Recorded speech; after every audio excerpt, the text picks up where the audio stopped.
वो ईश्वर की सत्ता हमेशा विद्यमान थी, है और रहेगी। भगवत लीला। प्रबंधक जी आपको बहुत बहुत धन्यवाद। वृंदावन बिहारी लाल की जय। और मेरी दृष्टि जा रही है यहाँ पे शुक्लपुर से रमाकांत शुक्ल महाविद्यालय के हिंदी विभाग के ज्ञानेंद्र शुक्ल जी आए हैं, आपका स्वागत है। बोल वृंदावन बिहारी लाल की जय। भगवान घुटरों चलने लगे। सैयद इब्राहिम रसखान जी ने एक पद गाया, पाहन हो तो वहीं गिर को,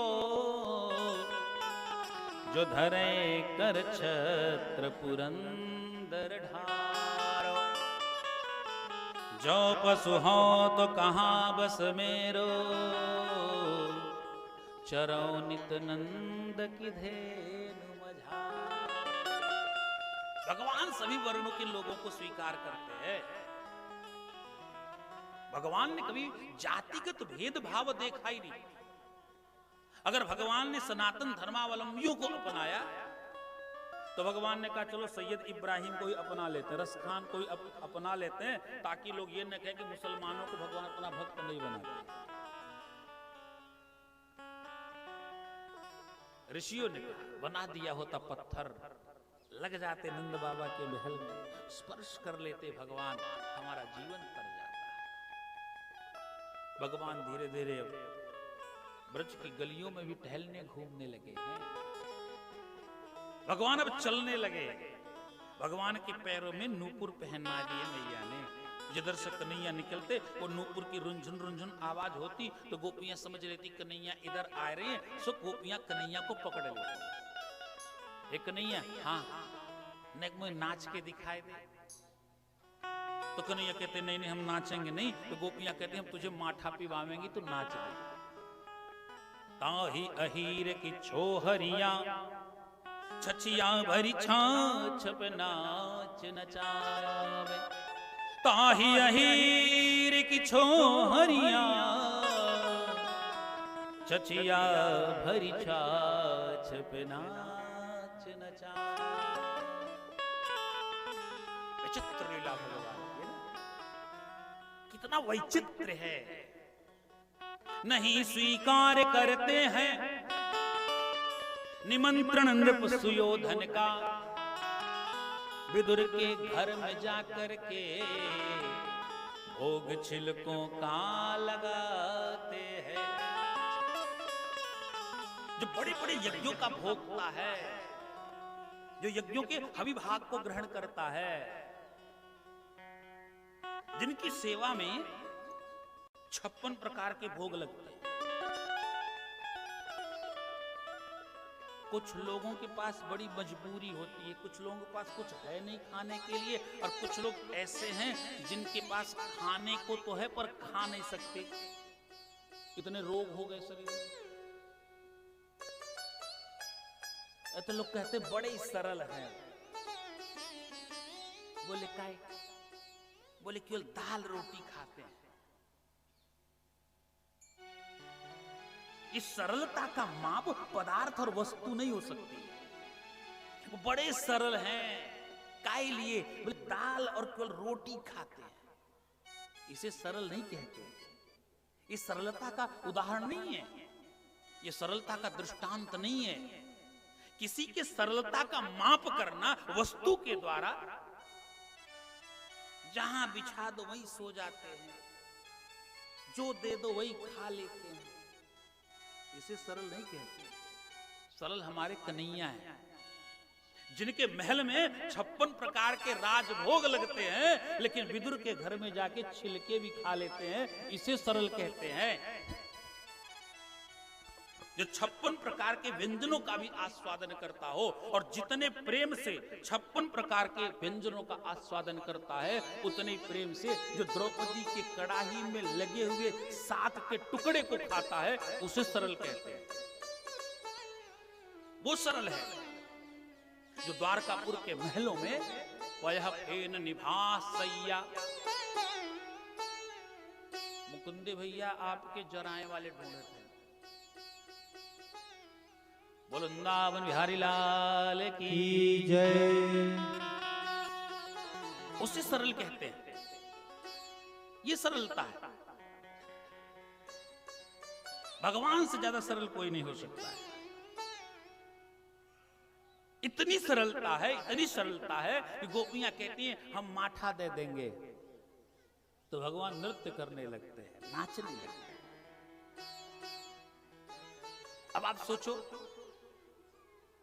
कि भगवान छाछ पे नाच रहे हैं, क्या भगवान के महल में छाछ नहीं, मट्ठा नहीं है क्या? नंद बाबा कोई साधारण नहीं है, वो पशुपालक हैं, वो गौ पालक हैं, गोधन ही उनका सर्वस्व है। लेकिन उनके ऐश्वर्य को कम समझने का प्रयास न करो। भागवत जी में लिखा हुआ है, जब वसुदेव जी पहली बार भगवान कृष्ण को लेकर के गए और नंद बाबा के महल में प्रवेश करते हैं, तो नंद बाबा के महल के आंगन में जो मणियां लगी हुई थी, वसुदेव जी ने पहली बार देखा है उन मणियों को। उन मणियों को पहली बार देखा है। इतना ऐश्वर्य है नंद बाबा के पास। तो माखन मिश्री खावे पीवे की सामग्री की कमी नहीं, लेकिन भाव देखो, इसे सरलता कहते हैं। जो अपने घर में माखन का भोग लगाता है लेकिन गोपियों के छाछ पे नृत्य करता है, इसे सरल कहते हैं। इसे कहते हैं मृदुल स्वभाव, इसे कहते हैं मृदु स्वभाव। गुण अवगुण प्रभु मानन काहू, गुण अवगुण प्रभु मानन काहू, दीन बंधु अति मृदुल स्वभाव। इसे कहते हैं सरल। ऋषि मुनिजन देख रहे हैं, गोपियां छाछ दे रही हैं, भगवान नाच नाच के उन्हें आनंद प्रदान कर रहे हैं। अब तो वृंदावन का आनंद बढ़ता ही जा रहा है। भगवान अब व्रज की गलियों में टहलने लगे, गोपियों के घर आने जाने लगे। गोपियों का जो परम आराध्य था उसकी प्राप्ति हो गई है। गोपियों का जन्म जिस लिए हुआ, नवधा भक्ति में जो बताए गए ना, भगवान की भक्ति 4 प्रकार से की जाती है। भगवान की कथा सुनो, ये भक्ति है। उनकी लीला का दर्शन करो, ये भक्ति है। उनका कीर्तन करो, ये भक्ति है। और उनके धाम में जाकर उनका दर्शन करो, ये भी भक्ति है। ये लीला धाम गुण कीर्तनादि जो भक्ति के विशेष अंग हैं, उनमें से एक अंग है भगवत दर्शन। ये आंखें काय लिए मिली हैं? ये आंखें केवल मोबाइल के स्क्रीन पे फेसबुक और व्हाट्सएप देखने के लिए नहीं मिली हैं। मुकुंद लिंगालय दर्शने दृशौ तदभृत्य गात्रास्पर्शांग संगम, प्राणम च तत्पाद सरोज सौरभे, श्रीमत्तुलस्याम रसनाम तदर्पिते। जिन आंखों के द्वारा भगवान का दर्शन न किया गया ना, वो आंखें मोरपंख की आंखों की भांति हैं। वो आंखें सिर्फ दिखाने के लिए हैं, वो देखने के लिए नहीं है। उन आंखों का कोई अर्थ नहीं। महाराज अम्बरीश जी ने कहा, नमस्कार, मुकुंद लिंगालय दर्शने दृशौ। भगवान ने आंखें दी तो भगवान के श्री विग्रह का दर्शन करो। भगवान ने कान काय लिए दिए? भगवान ने कान इसलिए नहीं दिए कि दिन भर दूसरे की चुगली सुनते रहो। भगवान ने कान दिए हैं, इन कानों से भगवान की कथा भी सुना। और जिन कानों से भगवान की कथा न सुनी जाए, अच्छा है कि उन कानों को चूहों आदि के रहने के लिए दे दो, कम से कम बेचारों का गुजर बसर तो होगा।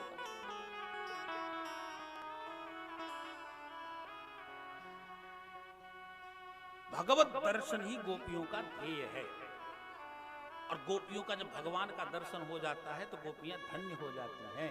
और जब गोपियों को भगवान का दर्शन नहीं होता ना तो गोपियां उदास हो जाती हैं। भागवत महापुराण के 10वें स्कंद के पूर्वार्ध के 31वें अध्याय में एक गोपी ने कहा, कन्हैया त्रुटिर्युगायते त्वाम अपश्यताम, हे कन्हैया आपका दर्शन करते समय अगर पलका गिरता है और उठता है, उसके बीच में जो त्रुटि एक निमिष मात्र का विक्षेप उत्पन्न होता है ना, हमें ऐसा लगता है जैसे एक युग बीत गया हो।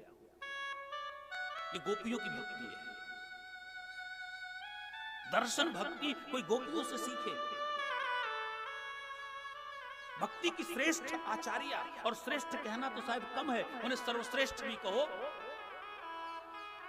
तो शायद वो शब्द कहीं, शायद कहीं थोड़ी बहुत उपयुक्तता उसकी दिखती है। गोपियों से प्रेम करने की शिक्षा तो स्वतः भगवान लेते हैं। गोपियों से श्रेष्ठ कोई आचार्य नहीं।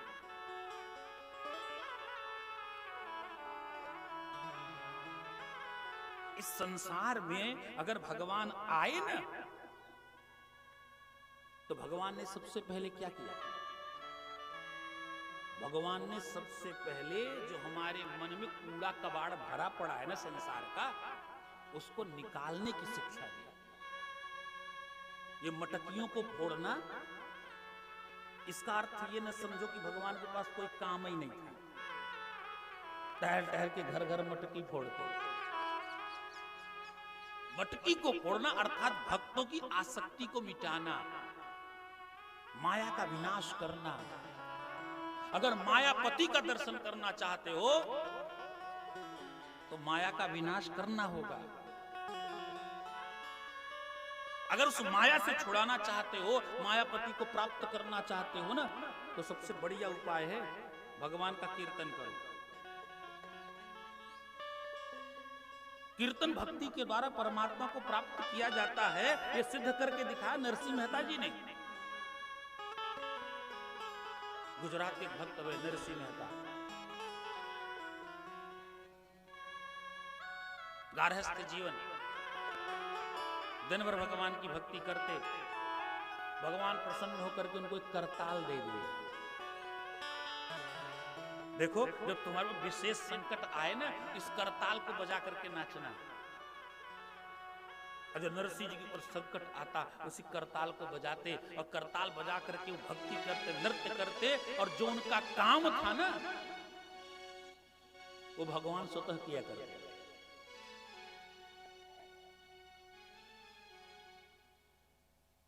यहां तक कि बिटिया की शादी का प्रबंध, बिटिया की शादी, बिटिया को बेटा पैदा हो गया, उसकी सारी रस्म,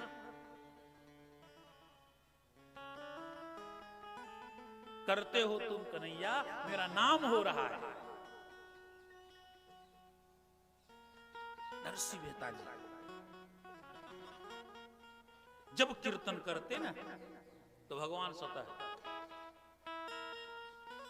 झूठो सेठ जगत को सारो, साचो सेठ मुरारी।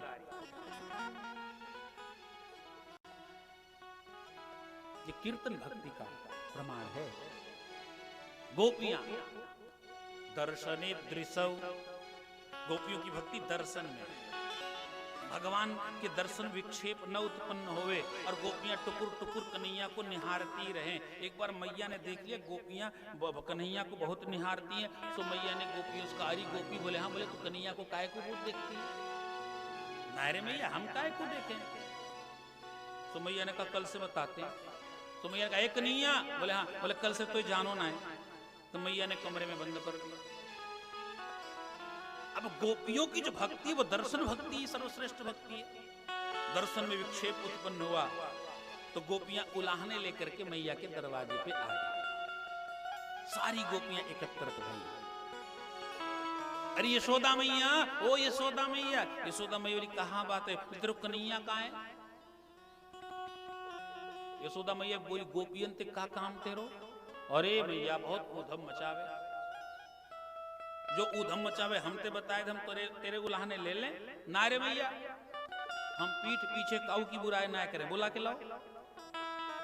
सुमैया बोले कन्हैया, ओ कन्हैया। कन्हैया बोले हाँ री मैया, नैक बाहर आ जाइयो। तो जैसे कन्हैया बाहर आए और सबरी गोपियाओं के जो आंख थे ना वो फटे के फटे रह गए, और अपने कमलवत आंखों से गोपियों ने कमल नयन भगवान के कमल मुखारबिंद का दर्शन किया। अब गोपियां दर्शन कर रही हैं। मैया एक बार गोपियों को देखे, एक बार कन्हैया को देखे, कन्हैया गोपियों को देख रहे, गोपियां कन्हैया को देख रही। मैया ने कहा ओए गोपी, हारी मैया क्या कर रही है? तो कुछ नहीं मैया, देख रही है। यहाँ पे देखने में कितना सौम्य दिख रहा, कितना नटखट है ये, क्या करतो है? अरे मैया पूरे ब्रज के लोगन को परेशान करके रखो यानी का क्यों? से एक गोपी बोली मैया, वत्सान मुंचन क्वचिद असमये, क्रोध संजात हासः, स्तेयं स्वाद्यथ्य दधिपयः, कल्पितैस्तेययोगैः, मरकान् भोक्ष्यन् विभजति सचेन्नाट्य भाण्डं भिनत्ति, द्रव्यालाभे सगृह कृपितो यात्युपक्रोशतो। एक गोपी बोली मैया ये हमारे बछड़ों को खोल देता है। तो मैया ने कहा गैया धोने का समय हो गया होगा, इसलिए कन्हैया ने बछड़ों को खोल दिया। गोपी कहती नहीं मैया असमय, अभी दूध धोने का समय नहीं हुआ था। तो मैया ने कहा सुनो। बोले हाँ। बोले कन्हैया हमारे अकेले थोड़े ही हैं। गोपी कहती वो तो हम तो जानते ही हैं, न खल गोपिका नंदनो भवान, अखिल देहि नाम अंतरात्म दृक्। 31वें अध्याय के 15वें श्लोक में गोपियां कह रही हैं न खल गोपिका नंदनो भवान, अखिल देहि नाम अंतरात्म दृक्। तुम केवल नंद यशोदा के पुत्र नहीं हो। तो भगवान ने कहा हम कौन है? बोले अखिल देहि नाम आत्म दृक्, हमने देखा है आप चर और अचर की आत्मा हो। चरा चरात्मा सनिमीलते क्षणः। सुखदेव जी कहते हैं जब पूतना पहुंची भगवान को उठाने के लिए तो चराचर आत्मा सनिमीलते क्षणः, वो चर और अचर की आत्मा है, उसने अपनी आंखों को बंद कर लिया है। तो यशोदा मैया कहती हमारे अकेले थोड़े कन्हैया, अपना समझ के डांट दिया करो। गोपी कहती डांटना तो चाहती थी पर डांट नहीं पाई। बोले क्यों नहीं डांट पाई? बोले मैया हमें क्रोध आए तो हमने कन्हैया को बुलाया, हे कन्हैया, और कन्हैया जैसे हमारी ओर मुख किए तो पता नहीं काहे मैया हमारो क्रोध ही बिल्कुल कापूर है वो। अच्छा भगवान जिसे देख लें अगर उसके अंदर क्रोध बचा रह गया तो उसे क्या कहोगे आप?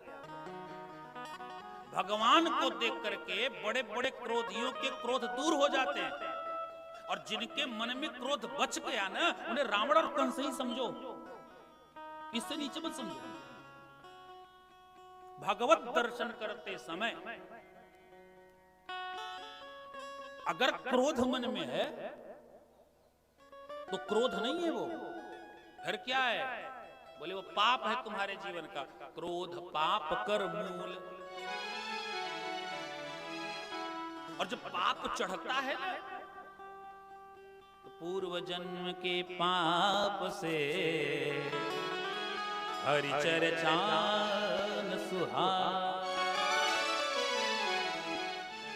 पूर्व पूर्व जन्म के पाप के कारण भगवान की लीला भी अच्छी नहीं लगती है।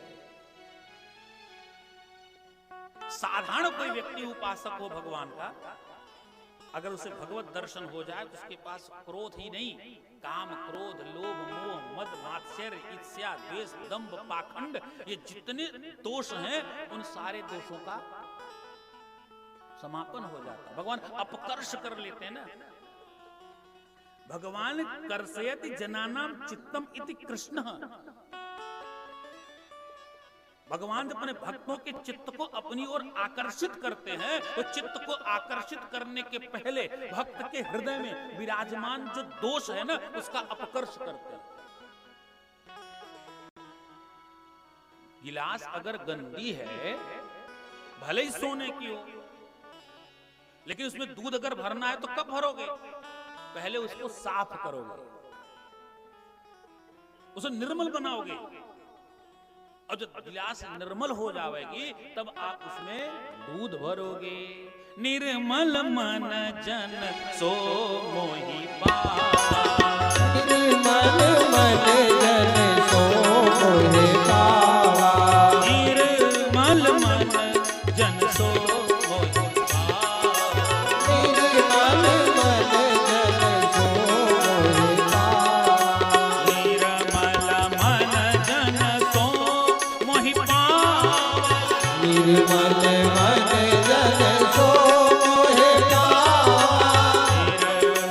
मन जन सो मोहि पावा, निर्मल मन जन सो मोहि पावा, मोहि कपट छल क्षेत्र न भावा, मोहि कपट छल क्षेत्र न भावा, मोहि कपट छल क्षेत्र न भावा, मोहि कपट छल क्षेत्र न भावा, निर्मल मन जन सो मोहि पावा, मोहि कपट छल छिद्र न भावा। निर्मल मन होना आवश्यक है। तो जब भक्त का मन निर्मल कर देते हैं भगवान, तब उस भक्त के मन में भगवान समाहित होते हैं।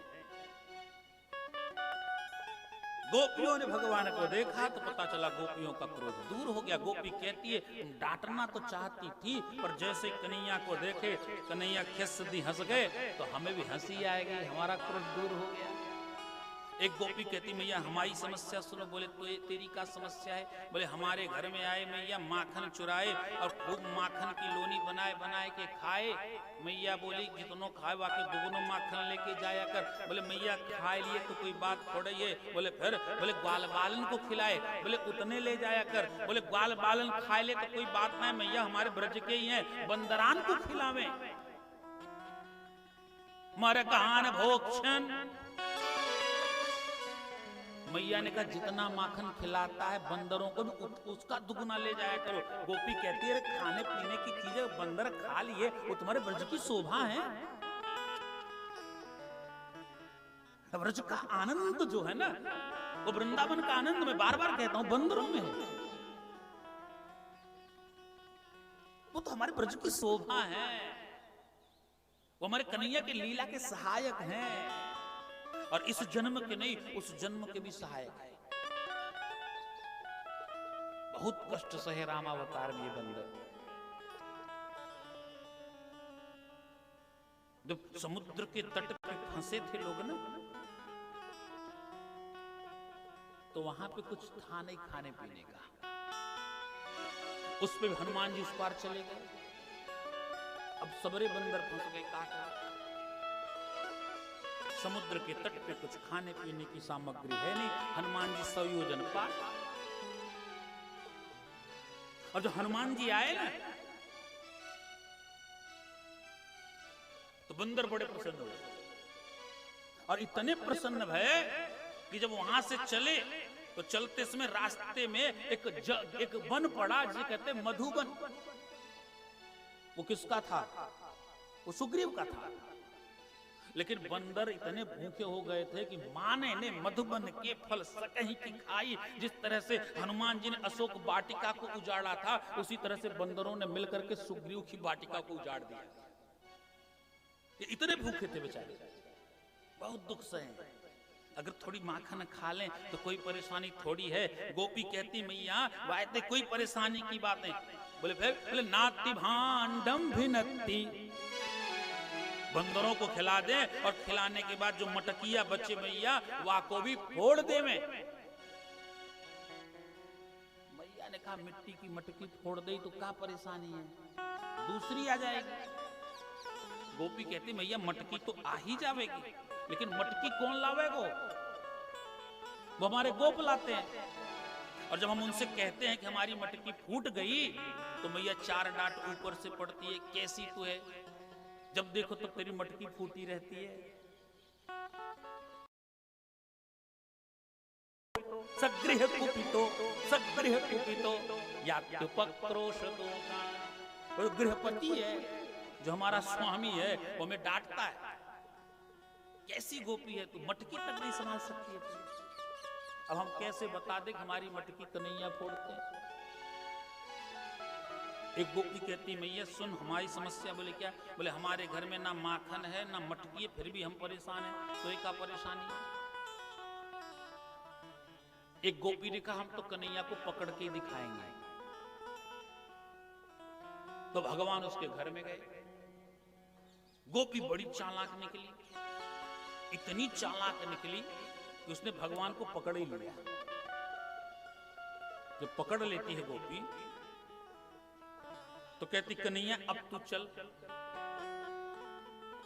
यशोदा मैया के पास।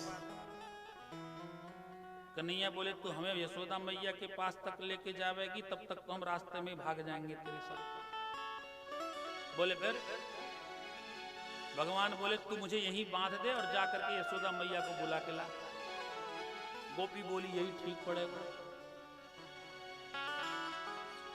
सो गोपी रस्सी लेके आई। कन्हैया तुझे हम बांधते, भगवान ने कहा बांधो। और गोपी रस्सी लेके आई और जब बांधना चाहती है तो भगवान ने ऐसे नयनों से देखा, प्रेम भरी दृष्टि से साथ। गोपी तो बिल्कुल बावरी हो गई। अब रस्सी घुमावे पर गांठ न लगे उससे, इतनी प्रेम में बावरी हो गई। भगवान ने कहा गोपी बांध दे। गोपी बोली कन्हैया हमें तो बांधने ही नहीं आ रहा है। भगवान ने कहा रुको हम सिखाते हैं तुमको। बोले गोपी, गोपी बोली हाँ महाराज। बोले इसी खंबे के पास खड़ी हो जा। गोपी खड़ी हो गई। बोले रस्सी ले और देख 1 चक्कर 2 चक्कर 3 चक्कर 4 चक्कर 5 चक्कर लगा दे गोलाई गोलाई। हाँ हाँ सीख गई, लेकिन अभी तो गांठ लगाना तो तुमने सीखा ही नहीं। रुक रुक। फिर 1 गांठ 2 गांठ 3 गांठ 4 गांठ 5 गांठ। गोपी बोली हम सीख गए। बोले सीख गई? बोले हाँ। बोले फिर दोबारा जब पकड़ना तो बांध देना है।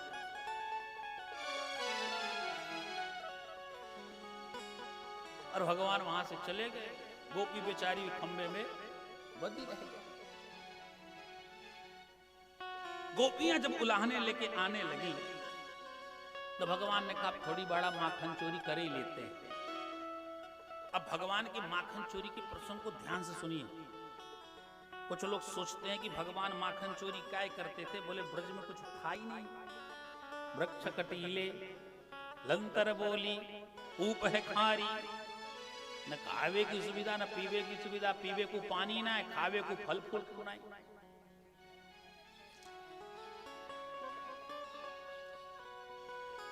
मैंने एक फोटो देखा है,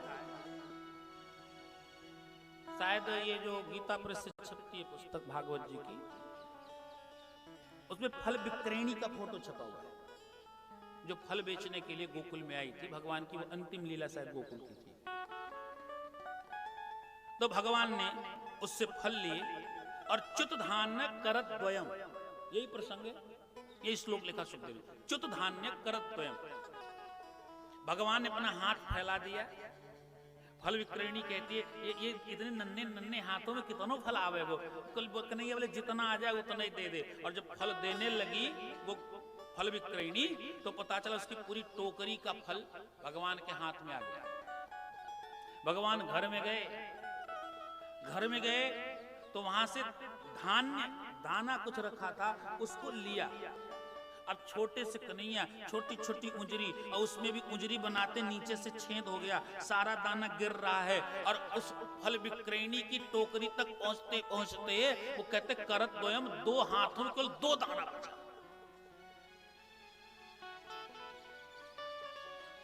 पर फल विक्रयणी ने कुछ इतराज नहीं जताया। वो तो भगवान के रूप माधुरी को देख के प्रसन्न थे।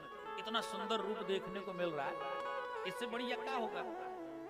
भगवान ने ऐसे करके डार दिया, और जैसे डारा ना धान दो, वैसे कहते पूरी टोकरी हीजा जवाहरात से भर गई।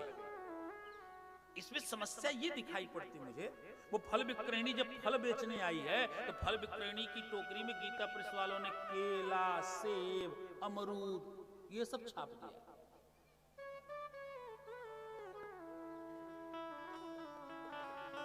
ये केला और सेब आदि फल ये ब्रज के फल नहीं है, भागवत जी में लिखा हुआ है। पुण्यम मधुवनम यत्र लीला हरे। वृंदावन में मधुवन में खड़े होकर तपस्या की, तो उन्होंने क्या खाया? कपित्थ बदरासन। गुरुजी ने कैंथ और बेर को खा के तपस्या किया। हमारे गुरुजी बताते थे कि व्रज में ये कटीले वाले फल हुआ करते थे, जिनमें कांटे होते हैं, वही पहले वृक्ष हुआ करते थे। ये कटीले वृक्ष ब्रज की शोभा है। हमको लगता है गीता प्रेस वालों ने गलती की है जो इस तरह का फोटो छाप दिया। अब फोटो छापने वाले गजब है, जो चाहे वो छाप दे। दुर्गा जी की 2 फोटो खड़ी कर दो, पता चलेगा एक में दाहिने हाथ में तलवार दे, दूसरे में बाएं हाथ में तलवार दे देगा दूसरा वाला। एक ही छापा खाना की तो बात दूसरी है। 2 छापा खाना की 2 फोटो लो आप देवी जी की, तो पता चलेगा काहू में बाएं में तलवार है, काहू में दाहिने में तलवार है। ये कब क्या छाप दें कोई भरोसा नहीं। ये जितने चित्र छापने वाले हैं ना, गलत गलत चित्र छाप रहे, सबके साथ न्याय होगा। वैद्य चितेरा ज्योतिषी हर कारा और कवि, इन 5 को नरक है और को जब तक।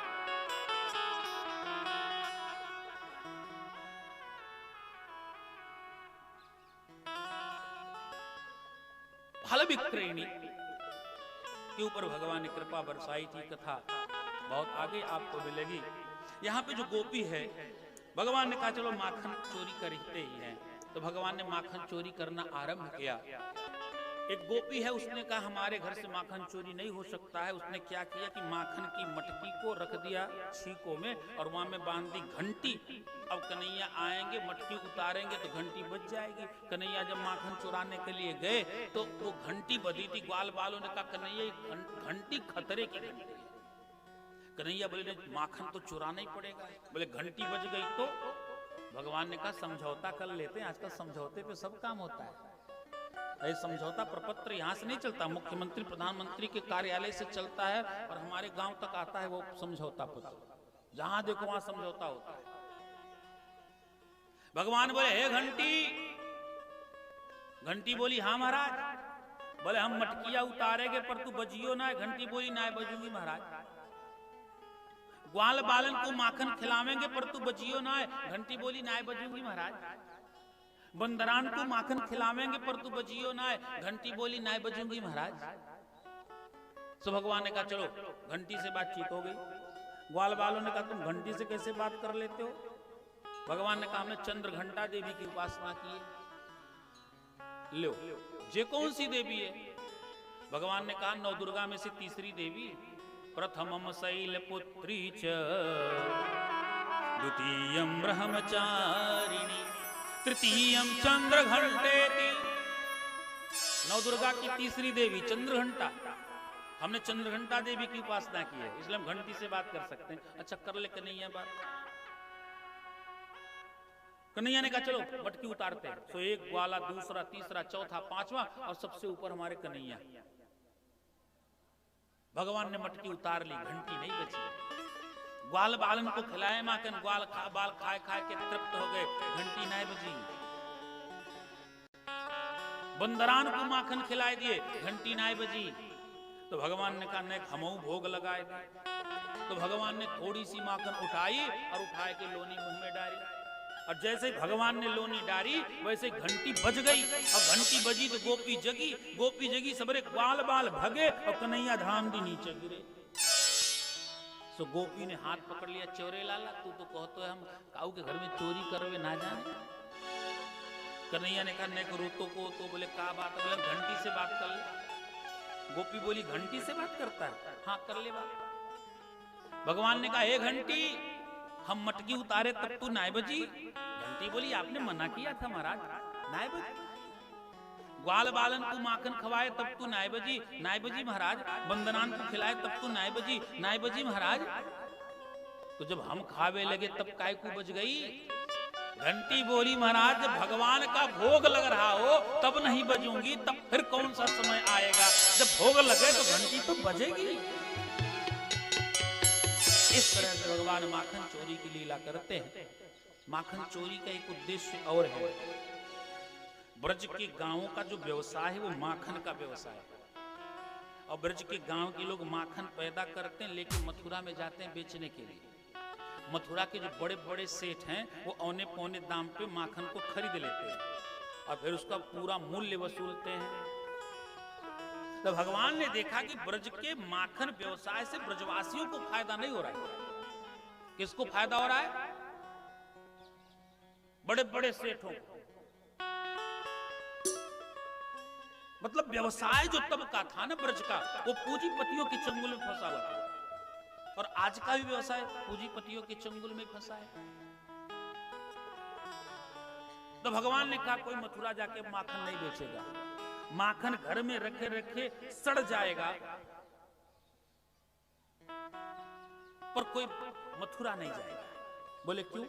बोले जिन्हें माखन की जरूरत पड़ेगी वो ब्रज के गांव में आएंगे, और जब ब्रज के गांव में माखन खरीदने आएंगे तो हम अपने अनुसार उसका दाम लगाएंगे, उसका जो मूल्य होता है तब हमें लाभ मिलेगा। इसलिए भगवान ने कहा कोई माखन नहीं लेके जाएगा। और माखन किसके घर का लूटा जाता है, किसके घर का चुराया जाता है? जो भगवान के मना करने पे भी माखन बेचने मथुरा जाते हैं, भगवान उन्हीं का माखन चुराते हैं। पहले तो ग्वाल बाल सुरक्षा करते हैं, कोई माखन लेके निकलने न पाए। उसके बाद भगवान अपनी टोली लेके लगे रहते हैं, कोई माखन लेके न जाने पाए। अगर उनसे भी कोई बच गया तो मथुरा वृंदावन के बीच में जहां पे बिड़ला जी का मंदिर है ना, पगला बाबा आश्रम के आगे, तो वहां पे एक लुटेरिया हनुमान जी का मंदिर है। हनुमान जी वहां पे पेड़न पे बैठे रहते। अगर कोई माखन गोपी लेके जा रही है तो भगवान हनुमान जी वहीं से माखन को उठा लेते, चुरा लेते, इसलिए उनका नाम है लुटेरिया के हनुमान जी। वो लूट लेते थे माखन। वो लुटेरिया के हनुमान जी की जय हो। तो इस तरह से भगवान ने माखन के व्यवसाय को उन्नत बनाया है। और प्रसंग याद आ गया तो मैं आप लोगों को सूचना दे दूं, ये जहां का हम बात बता रहे हैं पगला बाबा आश्रम के पास, और वहीं से यमुना एक्सप्रेसवे का लिंक निकलता है। यमुना पार करके माठ के पास यमुना एक्सप्रेसवे उसे मिलता है। उसी यमुना एक्सप्रेसवे के बगल में जून महीने में हमने एक आश्रम बनाने की व्यवस्था सोची। तो जुलाई या अगस्त के महीने में वो आश्रम के निमित्त जमीन का बैनामा हमने करवाया अपने ट्रस्ट के नाम से। मेरा ट्रस्ट है गुरु गोविंद सेवा ट्रस्ट करके हमने ट्रस्ट नया बनाया, ताकि ये संपत्ति निजी ना हो, ट्रस्ट की हो। तो कुछ सेठ लोग ने मदद की तो हमने जमीन ले लिया। अब आश्रम के निर्माण की व्यवस्था आगे बढ़ेगी, तो उसमें हमने व्यवस्था ये बनाई है कि जो अपनी श्रद्धा से 1 कमरा 2 कमरा बनवा सकें वो बनवा में। उसमें व्यवस्था ये दी जाएगी कि जिन लोगों के द्वारा उस कमरे का निर्माण करवाया जाएगा वो जब भी वृंदावन जाएंगे उनके लिए वो कमरा उन्हें उपलब्ध रहेगा। हमारे यजमान के पुत्र थे, उन्होंने कहा महाराज हम भी 1-2 कमरा बनवाएंगे वहां पे। तो बड़ी प्रसन्नता का विषय है और भागवत जी की तरफ से हम प्रार्थना करते हैं कि ईश्वर उनके अंतःकरण में इसी तरह से भागवत जी के प्रति भक्ति भरे और वृंदावन के प्रति अनुराग भी बढ़े। तो उन्होंने अपने माता पिता जी के नाम से वृंदावन की पवित्र पावन भूमि पर गुरु गोविंद सेवा ट्रस्ट के अंतर्गत आश्रम निर्माण में कमरे के निर्माण की बात कही है। एक बार ताली तो बजा दो। ऐसे बैठे, कितनी प्रसन्नता का विषय है। इस प्रसन्नता का अंदाजा आप लोग नहीं लगा सकते, मैं लगा सकता हूं। इसलिए मैं लगा सकता हूं कि 25 वर्ष पूर्व देखे गए एक स्वप्न का एक अंग है मेरे लिए। जब मैं वृंदावन पढ़ने गया था ना, तो वहां सब प्रदेश के लोग आते थे, उनके ठहरने की व्यवस्था थी। पर कोई भदोही से जाए तो भदोही वालों के ठहरने की कोई व्यवस्था वहां नहीं थी, क्योंकि वो ऐसा कोई व्यक्ति था ही नहीं जो आश्रम बनवाए।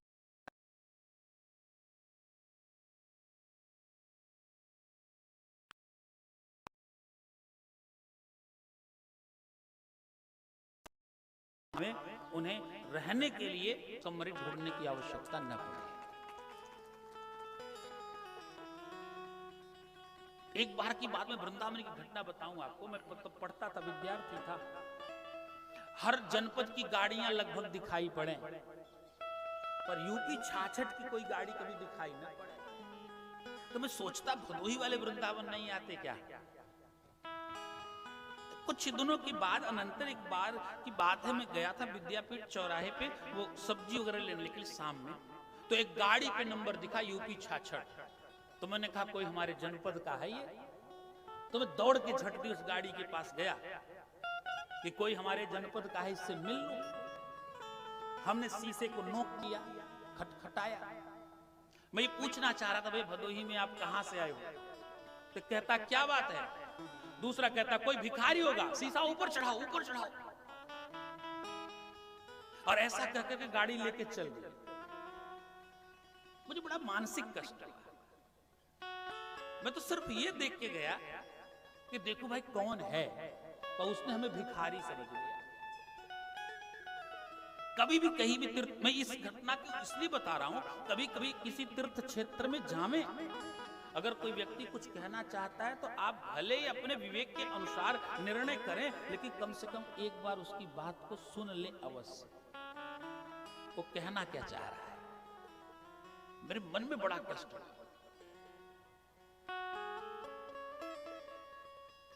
तो जब भी कहीं जावे बाहर, अगर कोई व्यक्ति कुछ कहना चाहता, सुन लो आप जरूर। अगर वो मेरी बात सुन लिए होते उस दिन, तो शायद मेरे मन में ये पीड़ा न बनी होती। वो पीड़ा आज भी मुझे कभी कभी याद आती है। वो दृश्य, मेरे साथ 2-3 मेरे मित्र भी थे। वो ग्लानि से मन भर जाता है। इसलिए ऐसी गलती कभी ना हो, इस बात का सब लोग ध्यान रखें। बोल वृंदावन बिहारी लाल की जय। एक चंद्रावली सखी है जो मथुरा लेकर के माखन जा रही थी बेचने के लिए, और बीच में भगवान मिल गए। तो भगवान ने चंद्रावली के माखन को छीन लिया। चंद्रावली कहती कन्हैया या बार तुम्हें मथुरा जावें दे, या के बाद हम ना जाएंगे। कन्हैया बोले ना, हम तुझे नहीं जाने देंगे। सो चंद्रावली सखी और भगवान के बीच में संवाद आरंभ हुआ। मेरा छोड़ दो दुपट्टा नंदलाल, मेरा छोड़ दो दुपट्टा नंदलाल, सवेरे दही लेके आऊंगी। मेरा छोड़ दो दुपट्टा नंदलाल, सवेरे दही लेके आऊंगी। मेरा छोड़ दो दुपट्टा नंदलाल, सवेरे दही लेके आऊंगी। मेरा छोड़ दो दुपट्टा नंदलाल, सवेरे दही लेके आऊंगी। सवेरे दही लेके आऊंगी। सवेरे दही लेके आऊंगी। सवेरे दही लेके आऊंगी। सवेरे दही लेके आऊंगी। मेरा छोड़ दो दुपट्टा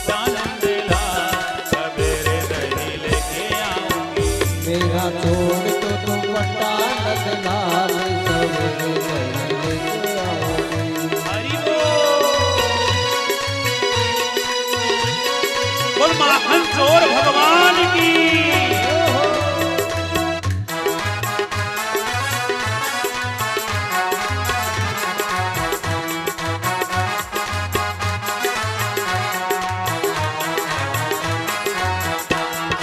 ना माने तो मेरी चूनर रख ले, चूनर रख ले, चूनर रख ले, चूनर रख ले, हाँ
कुर्सी पे कुछ लोग बैठे पीछे नहीं, असल में हमको दूर की दिखती नहीं है, इसलिए समझ में नहीं आता कि लोग बैठे हैं कुर्सियों पे, गमले रखे गए हैं। थोड़ी ताली वाली बजा देंगे तो हम समझ लेंगे हाँ कुछ लोग बैठे हैं। हरि बोल।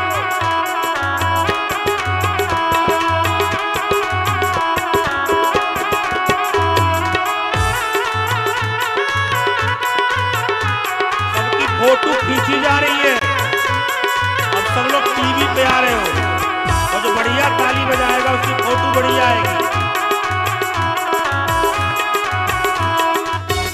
हरि बोल।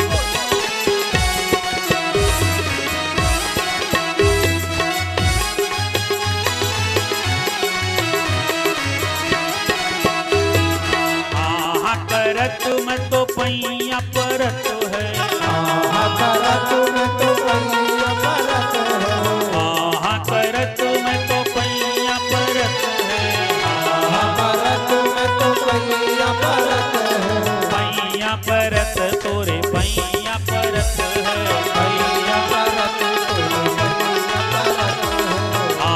करत तोरे पैया परत है,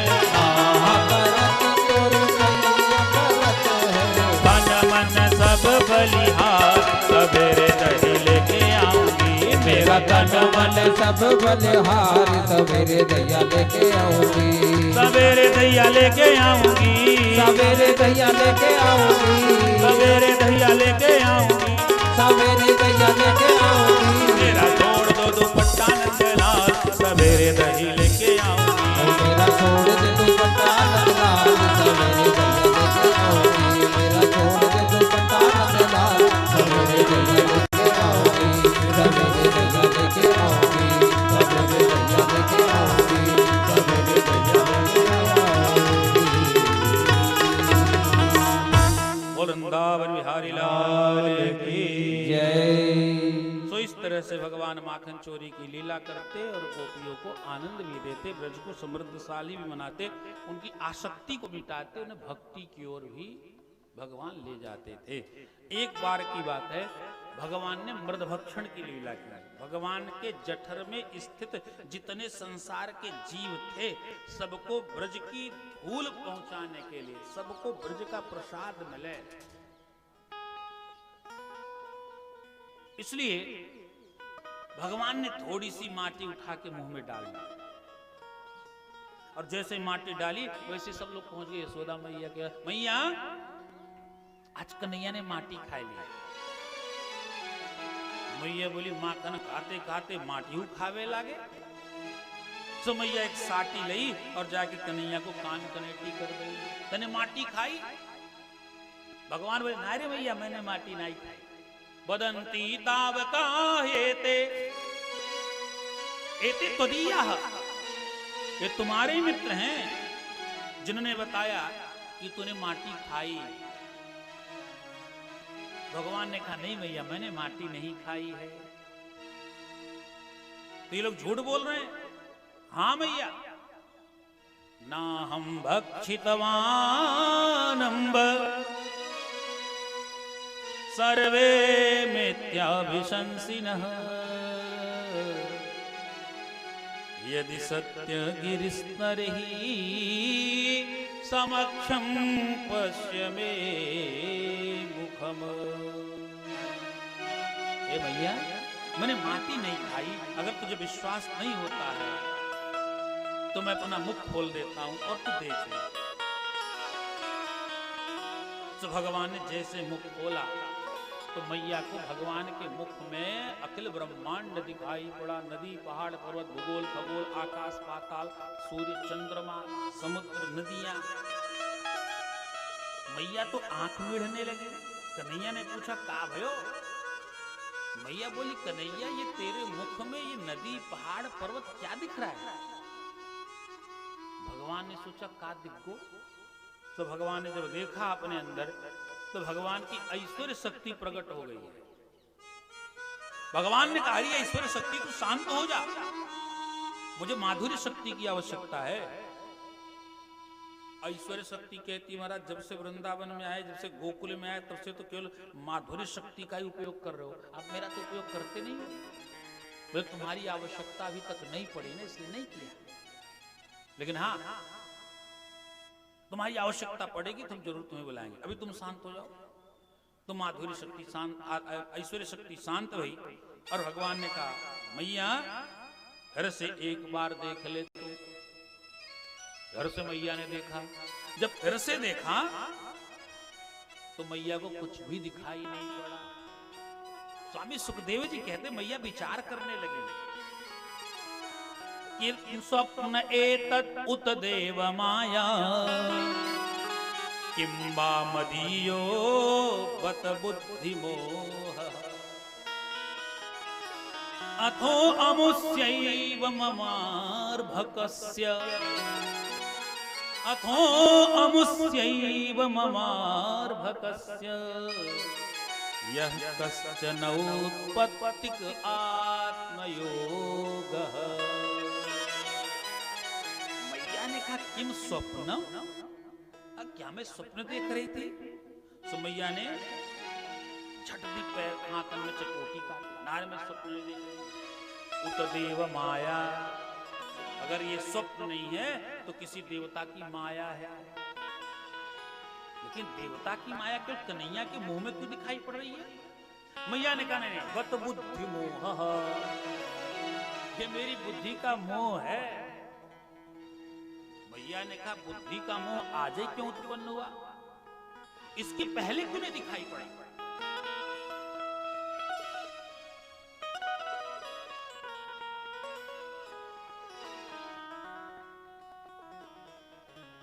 मैया ने कहा नहीं, अथो अमुस्यैव ममार्भकस्य, लगता है मेरे पुत्र में कोई यह कश्चन उत्पत्तिक आत्मयोग है, कोई आत्मयोग है, ये हमसे भिन्न है। लगता है कोई ये भगवान तो नहीं, देवता तो नहीं है। भगवान ने कहा अब तो हमारी भगवत्ता का ज्ञान हो रहा है मैया को, तो ठीक नहीं है। तो भगवान ने अपनी वैष्णवी माया को आदेश किया, देखो ये गोपी जो कुछ देखी ना वो भूल जावे। वैष्णवीं व्यतनोन माया पुत्र स्नेहमयी विभु सद्यो नष्ट स्मृतिर्गोपी सारो प्यारो हमात्मजम। भगवान का आदेश हुआ और योग माया ने वैसा ही किया है। गोपी सब कुछ भूल गई जो कुछ भगवान के मुख में देखी। एक बार की बात है, मैया दधि मंथन कर रही थी। भक्ति गृहस्थी में रह के भी की जा सकती है।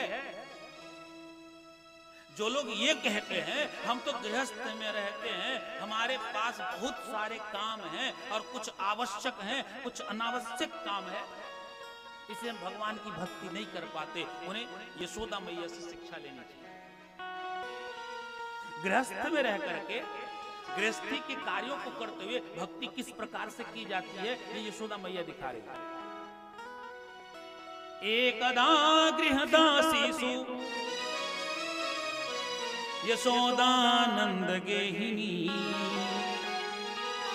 कर्मांतर नियुक्तासु निर्ममंथम स्वयं दधि। भक्ति का पहला लक्षण यह है कि भक्त को चाहिए कि भगवान की सेवा में जो कुछ भी आता है वो भगवान के वस्त्र हैं, भगवान के पात्र हैं, भोग लगाने का बर्तन है, आरती दिखाने की का बर्तन है, भगवान को वो जलपान कराने का जो पात्र है, उन सारे पात्रों को और वस्त्रों का प्रक्षालन स्वतः अपने हाथ से करें, ये भक्ति का पहला लक्षण है। कुछ लोगों के घर में हमने देखे हैं भगवान रखे हैं, लड्डू गोपाल जी रखे हैं, और पंडित जी आए पूजा करके चले गए और नौकरानी आई